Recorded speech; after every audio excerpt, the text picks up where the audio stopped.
Hey, how's it going, everybody?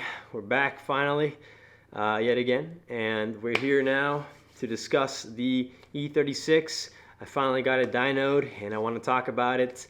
It wasn't the most seamless of processes, but we were able to get it done, and I kind of want to go through everything it took to get it dynoed. If you guys are ever interested in doing it for your own cars, I'll just kind of talk about what I went through with getting the E36 back here dynoed.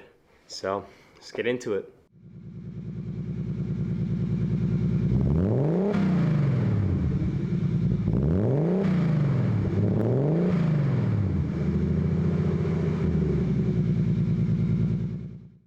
So the first thing, I had to speak with the tuners and the company, obviously.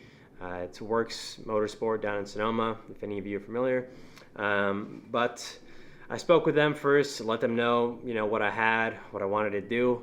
And they basically told me that the first thing I'd have to do is switch out the ECU, which was a surprise to me, but that's something that I learned, or I had to learn the first time, I guess. If you guys are familiar, I highly recommend before you go through the process of building a car, you speak with either a tuner or wherever you're going to go to get the car tuned, or if you're going to do it yourself, I guess it doesn't matter as much. But if you're going to go through somebody else, highly recommend speaking with them first before deciding what to do with your build, because they told me the ECU that I chose, which was a Mega Squirt. Actually, it was a DYNO, which is kind of like a clone of a Mega Squirt. It's like a DIY version. You can look it up. A lot of people do it with like Miatas and E36s too, but they told me they didn't like tuning them because they're not exactly the most reliable. So that's the first thing I had to do. I had to take out the old ECU and put in a new one, which was expensive, but that's just how it goes with cars, am I right? And so I had to switch out the old ECU with a Link G4X, I believe, which was, they like that ECU. They say it's reliable, it's consistent. So I was like, you know what, let's just do it. I want to get this thing reliable, and I don't have another choice, so let's just do it. So I bought the Link ECU and I put it in, but obviously I had to take the old one out first. I had to swap the O2 sensors out. I had to remove the oil pressure connector harness, the boost solenoid wires. I had to remove the glove box. I had to drill out the holes to prep for running the cables for the new ECU. I installed the new O2 sensor, as well as I ran the wires through the dash, which was a bit of a process. All this took a little bit of time to figure out. It wasn't exactly difficult by any means, but it took a little bit of time to do. And associated with the new ECU, they also suggested that I run a dedicated AFR gauge. So for that, I bought the standard AEM AFR wideband gauge, and I went ahead and installed that as well. It's not too hard if you read the instructions right and you kind of follow all the paperwork. They kind of just run you through what to do for the most parts. And I already had the kind of gauge, what's it called, like the gauge pod holder. So it wasn't too bad to install it, honestly. Just took a little bit of figuring out. Alright, so I now have the new gauge wired up, and it seems to be working when I put the key on. Hold up, give me a second. There you go. Turns on, and it starts warming up the O2. But once I had it all wired up, I had a working ECU and I had a working AFR gauge. The one thing that I'm still missing is a boost gauge, but we'll see what to do about that in the future. For now, that's just all you kind of need to get the tune. So once I had the new ECU installed and I had the wires ran, I cleaned it up a little bit and I went to install the electronic boost controller. I found that I couldn't get it to work. I don't know why. The way they told me to pin it out and to wire it up, I went to actuate it like through the laptop from the ECU to get it to turn on, but it still wouldn't work. It wasn't receiving power, or it was getting everything it needed to. It only needs power and ground, but for some reason it wasn't working right. So I just decided, you know what, screw it. We don't need a boost controller for now. I just want to get this thing to the dyno, honestly, and get it working. So no boost controller. We're just gonna go off of basically just wastegate spring pressure and just send it with that, which we'll do for now. We'll fix it later. And yeah, once I had that ready to go, it's basically ready to go to the dyno. So I went ahead, got it loaded up onto my little dolly. I had to make some minor modifications to the dolly to get it to work. Dolly's also kind of a work in progress, just like everything else around here. I ended up installing some hooks just to make it easier to kind of install the tie down straps and all that. I just welded in some new hooks for it. I'm also probably going to build some plates for it, but we'll see. I might make a video on that. But I had it on the trailer and we were ready to go. So I took the drive from Sacramento all the way to Sonoma, which is about like an hour and a half. It's not too far, but with a welded diff car and a dolly and curvy roads, it's a little nerve-wracking, so you got to take it slow, take your time with it, but we were able to get it there. I had to drop it off, which kind of sucked because I couldn't actually watch the dyno process. The only day that I had off was the day that the tuner wasn't there. It was like on a Monday or something. So I ended up dropping it off, left it outside the shop, and waited for a response in the morning the next day. So the next day rolled around. I got the phone call and they told me that they did a visual inspection of it, and they told me that there was a problem with the wastegate. Basically, it was letting out exhaust pressure, I guess. It was letting out exhaust gas when the car was idling, which it shouldn't be doing. It should be fully closed when the engine is idling until you actually start picking up boost, and then it should start opening up. But they were telling me that it was just wide open the whole time. So basically, I didn't even get to dyno it the first time. So I had to go back to Sonoma the next day after work, or the same day actually. I had to go bus a mission after work, pick it up, bring it back, figure out what to do from there. So I ended up ordering a new wastegate. This time I went with a more legit one. It was a Tile 44mm wastegate, and it was a pretty penny. It was about like $400. On top of the Link ECU, shit just gets expensive. That's the thing, your first time boosting a car, you kind of have to save a lot of money. You kind of have to triple what you think the initial cost is going to be, because you have to go through this cycle of, buying a part, realizing that it's not exactly what you need, or you cheaped out and you have to do it again.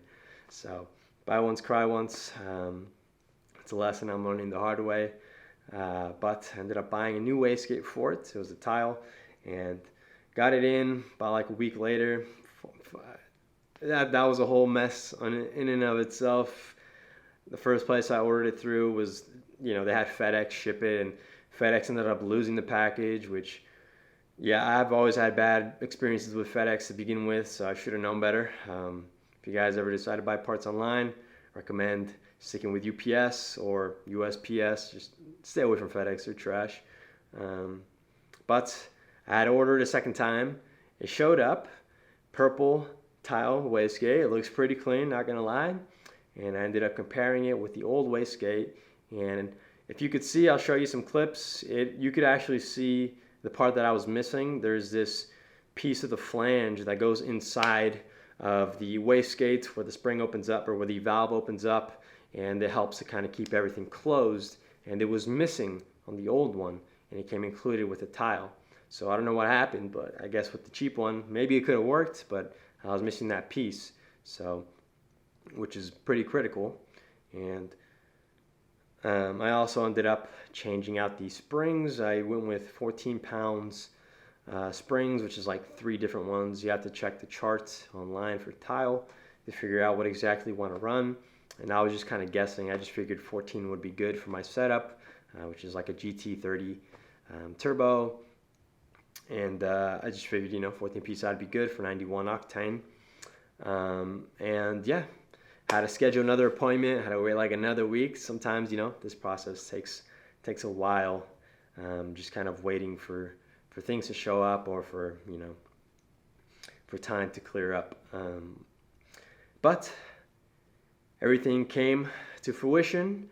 The day came where, my appointment was ready.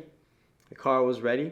I had to weld on some extra bits to make the new wastegate fit.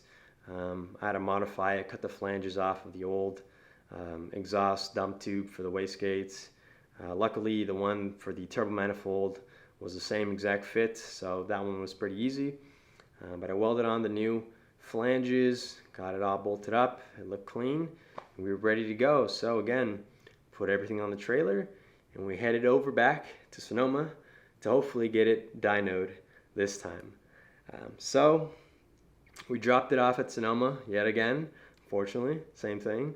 I wasn't able to actually see the dyno process, which is a major bummer. I would have loved to seen it, but it ended up being a success. We got the paperwork for it. They actually told me that there was a couple things they had to deal with. One was, I guess, one of the turbo return. I think it was a turbo return of the feed line. One of the turbo oil lines was leaking, so they had to fix that, and then they had to fill it full of gas. That's the one thing I forgot, was to top it off before taking it there. And it ended up being like a 5-hour process, which actually took pretty long time. I guess they were saying they had to change out the wastegate springs. This is something, if you guys own E36 turbos, I guess if you're running 91, they don't like to run with high boost. 14 was too much. They said that it was knocking a lot at 14 psi, so they had to drop it back down to about 8 psi. But 8 psi was safe. They were making good power, no knocking, so they kept it at 8 psi. And they told me if I want to make more power, I'd have to bring it to, or I'd have to switch it over to E85, which we might do. But let me just show you guys real quick. We got the dyno sheets back. I don't know if you guys could see. The one on the right is it the right or your left? The left. Let's just call it left. I don't know. This is kind of backwards for me. This one, that is the horsepower, and this one's the torque. So in terms of horsepower, we maxed out at like 297, and for torque, we maxed out around like 267, something like that. So, if we round it up, it's about 300 horsepower and about 270 foot-pounds of torque, which honestly I was expecting more. I was expecting the E36 to make at least 350, closer to 400. But remember, this is at the wheels, so in reality to the crank it's probably like 50 more horsepower. It's still a lot. It's probably more than double compared to the stock power that the M50 was making, M50 turbo. But yeah, we finally got the car dynoed, and it's making 300 horsepower, which, I don't know, I'm kind of excited about it. We'll just have to wait to see once we take it to the track how it actually feels, but I have a feeling it's going to be pretty quick. So, we'll see how it's like at 300. I kind of like it because, it'll save on tires, and it's not too much power. We'll just blow through a bunch of tires, and stuff just becomes more expensive with more power. But yeah, and if it's not enough, then I think the fuel pump and the injectors, they were already kind of ready to go for E85. I would just have to make the switch over to a different fuel. Oh, it's another thing I had to do. Sorry, I'm just kind of rambling as I try to figure this out, but I had to switch out the injectors since I thought the car was going to make more power. I went from 44 Green Giant fuel injectors. If you look them up, you should be able to find them, to 60-pound injectors, which should be good for this power level. And if I want to turn it up in the future with E85, it should be able to take that for, like, let's say 450. That's what they told me too. They told me they had the same exact E36, same exact everything, but on E85, and they were making 100 plus more horsepower because they can run more boost, because they can run more timing, and they can turn up the boost, PSI, all that stuff. So for any of you guys who want a turbo E36 and want to make a lot of power, you got to run E85. 91, from what they told me, 300 is kind of, what you can get. That's kind of the max. I don't know about others' experiences. That's just my personal experience and what they told me. Some people might make more power off 91. I don't know. They told me it was knocking a lot. So 300 was a safe number for the E36 turbo. And just so you guys know, the engine is stock. It's got aftermarket valve springs, and it's got you know, the typical Cosmetics head gasket. I think it was like 0.12 or 0.14, something like that. ARP head studs, just typical stuff in a GT30. So yeah, finally got it dynoed, and we should be ready to go to the track anytime now to see how it's like. Just want to let you guys know. And yeah, for now, the plan is see what it's like to drive. If I like it at 300, I'll probably keep it like that for now, and then turn it up a little bit later on. I'm also trying to get the car legal to drive. That way we can actually experience what it's like on the streets and not just be a, you know, a trailer queen. But yeah, again, looking back at the dyno numbers, it looks pretty consistent. It's not like, you know, there's no peaks, there's no valleys, it's just consistently going gradually up. So honestly, I just want to see what it's going to be like. I'm excited about it. But yeah, we'll see how this combination goes. In the future, I might, like I said, go to 85, or might go with a bigger turbo, smaller intercooler. We'll see where to go from here. I got some plans. First thing might be just to kind of make it a bit more of a sleeper. Hide the big cutouts right there for the wastegate of the turbo, especially driving here in California. Kind of sketches me out, but we'll see how that goes. I think that's everything though. I'm just rambling at this point. Yeah, look out for the next videos. We'll see where I'm going to go with it. I'm excited. I finally got it dyno tuned. Oh, by the way, the cost for the dyno session, it was $200 an hour. I ended up taking 5 hours, so I think in total it was about like $1,100, which is, you know, fair chunk of change. But they were telling me in the future, if I take it back, it'll be a lot cheaper because they already have the tune on file and they just have to make minor adjustments. So it should only take like 2 or 3 hours next time. You know, something for you guys to know. And yeah, that was my experience with it. I'm gonna stop here before I keep rambling. So thank you guys for watching. Hopefully you guys found something of value in this video. If you guys have the same car and you're turboing it, hopefully you can learn a little bit from this experience. Should have a lot more videos coming out soon. And yeah, thanks you guys for watching, and I'll see you in the next video. Peace.